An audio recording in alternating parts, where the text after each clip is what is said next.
শীতে ধান খেতে লুকিয়ে থাকতে হয়েছে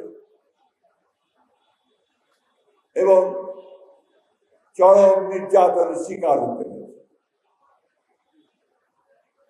প্রিয় সহকর্মীবৃন্দ, আজকে সেই জন্য আমাদের একদিকে যেমন আনন্দের দিন যে আমরা মুক্ত পরিবেশে গণতন্ত্রকে প্রতিষ্ঠিত করবার জন্য আমাদের নেতা শহীদ প্রেসিডেন্ট জিয়াউর রহমান সাহেবের সৃষ্ট যে রাজনৈতিক দল, সেই রাজনৈতিক দল বিএনপির আজকে আমরা সম্মেলন করতে যাচ্ছি।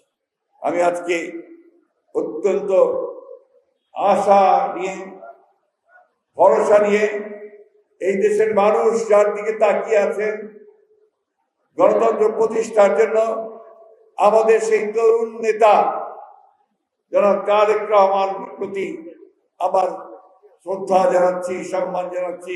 আজকের এই সম্মেলনে আমরা এই প্রতিশ্রুতি দিচ্ছি যে তার নেতৃত্বে আমরা আগামী দিনে গণতন্ত্রকে আরো শক্তিশালী করব এবং আশা করছি যে এই সম্মেলনের মধ্য দিয়ে আপনার ঠাকুরগাঁয়ে নতুন একটি বিএনপি গঠন করবেন, যে বিএনপি বাংলাদেশের মানুষকে যেমন একদিকে পথ দেখাতে সক্ষম হবে, ঠাকুরগাঁকে সত্যিকার অর্থে একটি গণতান্ত্রিক ঠাকুরগাঁয়ে পরিণত করতে সক্ষম হবে এবং একটা সমৃদ্ধ ঠাকুরগাঁ গড়ে তুলতে সাহায্য করবে।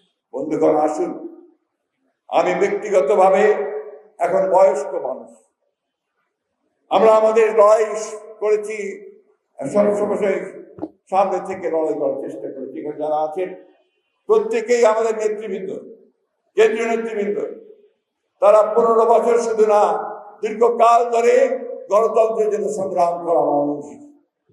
আজকে আপনারা যারা আছেন, আপনারা সবাই সেই সংগ্রাম লড়াই করেছেন।